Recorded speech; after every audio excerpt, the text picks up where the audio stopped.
The legendary life of Ferruccio Lamborghini. Origins, 1916 to 1938. Ferruccio Lamborghini was born in Renazzo, in the province of Ferrara, on April 28, 1916. The eldest of 5 children, he grew up on the family farm where his father tried to pass on his passion for working the land and farming. But Ferruccio has a totally different vision of his future, with a clear talent for engines and cars. After elementary school, Ferruccio attends the Taddia Brothers Vocational Institute, a melting pot of centuries-old entrepreneurs for a long time. Once he obtained the school permit and despite the opposition of his father who was willing to trust him with the management of the farm, he decided to start training in the workshop of a local master blacksmith, who shared with him the secrets of working with iron and welding. Since he has been stubborn and obstinate from a very young age, he finally manages to be hired by the horseman Righi, owner of the most important workshop in Bologna. At the moment, the workshop is in charge of the maintenance of the army vehicles. This period, although short, will be of great importance for Ferruccio's experience and skills. After the Bolognese adventure, at the age of 18, he opened a workshop in Renazzo with his lifelong friend Marino Filippini, with whom he had already worked at Righi and who, many years later, would be employed in one of its factories. Always driven by passion and courage, he would buy an old second-hand car or motorbike when he could, which, once repaired, could be seen circulating on dusty country roads. Those were carefree and intense years that sustainably marked his character and the personality of Ferruccio. The War 1939 to 1946. However, this carefree atmosphere was abruptly broken with the outbreak of war. Ferruccio was sent to the island of Rhodes in the Aegean Sea, then Italian territory, and assigned to the 50 Autoreparto Misto di Manovra, reporting directly to the high command of the island's armed forces. Known as the Autocentro, this unit was responsible for the maintenance and repair of all military vehicles on the island. Corporal Ottore Ferruccio Lamborghini immediately realizes the unique opportunity he has found, working with the most sophisticated tools of the Italian and foreign mechanical industry.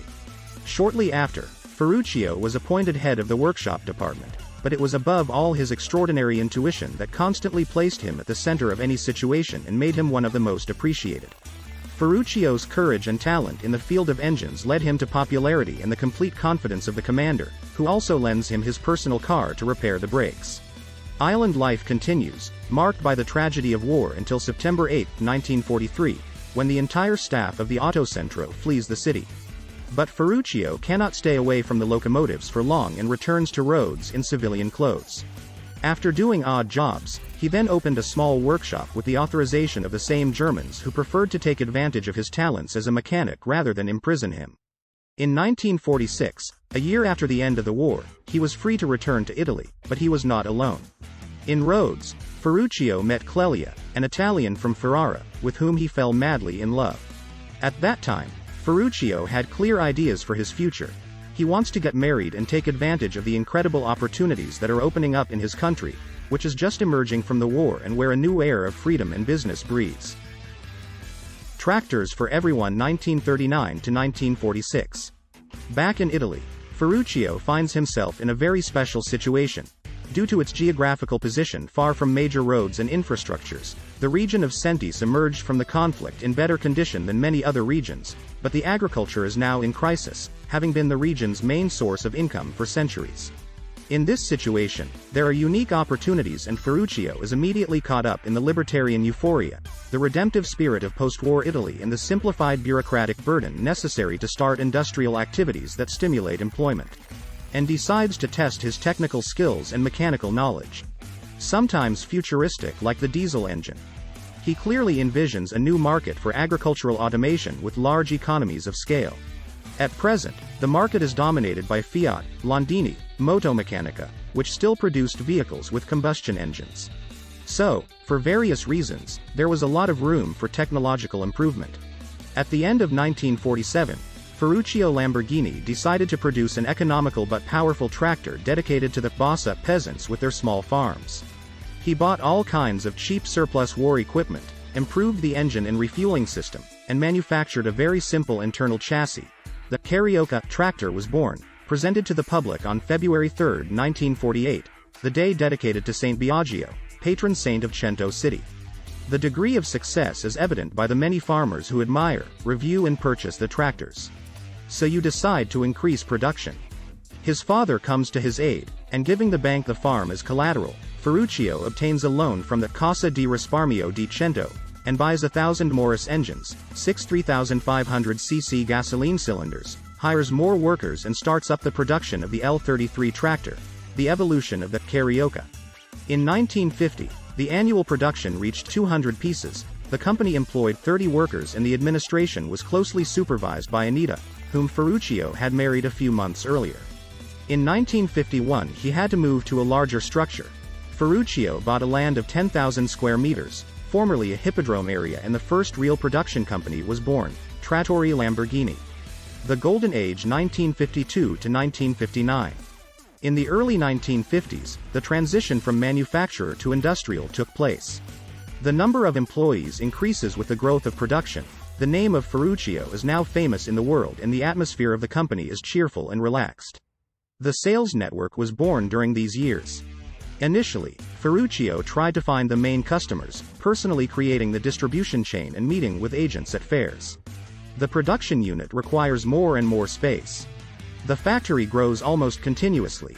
It is just before the economic boom and Ferruccio has once again hit the mark.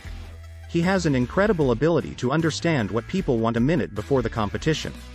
This is confirmed by the fact that for some years it has been producing tractors with diesel engines, and it soon obtained the license from MWM, Motor and Work Mannheim, to produce these engines in Italy. In 1952, the Italian government published a new law that gave farmers loans for the purchase of agricultural machinery as long as it was produced in the country.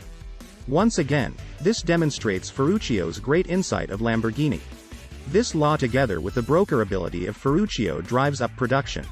New products are projected and investment in innovation continues until, in the 60s, Lamborghini Trattori reaches nearly 400 employees and produces 25/30 units per day. Lamborghini Auto 1952 to 1959. The 1960s confirmed Lamborghini Trattori as the industry leader. The models launched on the market are very successful. The name of Ferruccio is known all over the world and reaps important personal rewards. In 1959, during a trip to the United States, Ferruccio Lamborghini visited some companies that produced burners for domestic heating and immediately thought of the Italian situation. As a result of economic prosperity in home, with all its comforts, this is the most common suggestive dream of the time. He realizes that burners are a future trend, intended to replace coal-fired boilers for heating. After a precise evaluation, he understands that he can withstand the competition in this field, and he embarks on the adventure of the burner. He hired the best technicians available and in less than a year built a new factory in Pieve di Cento, Lamborghini Bruciatori Condizionatori. But the challenges are to be continued. It is a period of intense change and evolution that pushes Ferruccio to reconnect with his old passion for the automobile. We are at the end of 1962 and all the staff are summoned to announce the desire to start building cars. The selection of the project manager falls to the engineer Gianpaolo Dallara, a young designer with excellent technical training, with whom Ferruccio establishes a deep professional and personal relationship. Engine design, meanwhile, is entrusted to Giotto Bizzarini, who worked at Ferrari for 4 years, involved in the development of the 250 GT2+2 and GTO models. Once again, Ferruccio knows what he wants. V12 engine, 4 overhead camshafts, 2 valves per cylinder, 6 two-barrel carburetors and dry sump lubrication. As it has already done with other products, it hires the best technicians in the competition and begins to build a car that represents the dream of many car enthusiasts. Ferruccio wanted to exhibit the new car at the Turin Auto Show in 1963. He bought land in Sant'Agata Bolognese and the technicians started working there in a workshop, while the factory was built to become Lamborghini Automobili. As the sign of the new company, he chooses Taurus, warrior, stubborn, never tamed, as the sign of the zodiac. The company opened in the fall of 1963. The 350 GT chassis engine was exhibited at the same time. However, surrounded by disbelief, Ferruccio is unbothered. The car was presented first in Turin, then in Geneva, and soon after mass production began in one of the 11,000 square meter warehouses with 2 assembly lines, one for the engines and one for assembly, and using modern machinery. The Miura car was born 1965 to 1968. Once again, Ferruccio succeeds. Soon the company became one of the first Italian manufacturers of Gran Turismo. His product is excellent, the quality of the cars is known throughout the world, but the admiration belongs to Ferruccio himself. Simple, charismatic, charming and skillful, he immediately establishes a very special relationship with the journalists and colleagues belonging to the automotive world. In 1966, the P400 Miura was exhibited at the Salone dell'Auto in Turin. A fast, durable and extremely innovative Gran Turismo, inspired by a unique and incomparable lifestyle. The results are incredible. In its class, the Miura is many years ahead of competing vehicles. From all over the world, the most unlikely characters ask to buy the car.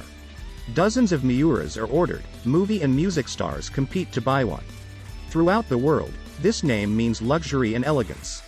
The Miura car is considered a work of art, and in fact, has been on display at MoMA in New York since 1968. The lead years 1969 to 1973. The end of the 1960s marked the beginning of a new era within factories.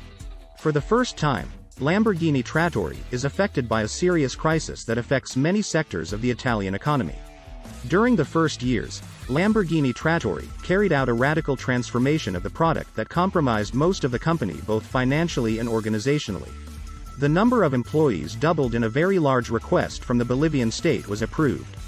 But the political situation in this South American country suddenly changed after a coup and the order was cancelled by the new government. As a result, in 1970 there were 5,000 tractors ready and standing on the factory grounds. The company is strongly marked by the presence of unions and strikes. Ferruccio gets confused. In the spring of 1971, the crisis seemed to be slowly easing, but it came at a high cost. The buildings, and only the buildings, were sold to Fiat, which had an interest in breaking into a region like Cento, already rich in highly specialized goods. Work. Each employee has the option of going to Fiat or following Ferruccio to the new company located in Pieve. In fact, in 1,970 feet Lamborghini burners moved to Dasso, where in the meantime a modern and large facility designed to accommodate the largest production of air conditioners, boilers and burners was completed, Lamborghini Caller. With the new cash obtained from the sale of the tractors originally made for Bolivia, without assuming the high management costs and thanks to the support of the faithful workers, Ferruccio seems to be reborn. However, the years of crisis marked him and in 1973 he decided to sell Trattori to Same, who had entrusted the management to him a year earlier. The company that delivers is healthy, modern, with a highly qualified workforce. The previous year, in 1972, he took another drastic decision. He sold 51% of the shares of Lamborghini Automobili. After excellent years, signed by the production of the Countach car, Lamborghini realizes that the situation has definitely changed. The first signs of the energy crisis, austerity and social pressure are having serious consequences and Ferruccio is more in front of the industry line. World around you. La Fiorita 1974 to 1993. After deciding to separate from his businesses, Ferruccio begins to look for an ideal space, far from the noise of the industrial world, to rediscover the relationship he had with a land that has never abandoned him. He bought land near Lake Trasimeno, La Fiorita, and in 1974 he moved. Committed with great effort to work on the estate, he transforms an old farmhouse covered with oak trees into one of the most modern agricultural estates in Europe. He transforms the farm, buys more land and finally calls on one of the most experienced winemakers in Italy. And creates an absolutely innovative cellar for these years. Initially, Ferruccio moved to La Fiorita to relax and go hunting. But given his continuing entrepreneurial streak, he soon turns this land into a famous farm, tennis courts, swimming pools, and golf courses. Here, Ferruccio lives his last years. He died in 1993 surrounded by friends who visited him daily to remember the days spent together and also to project the future.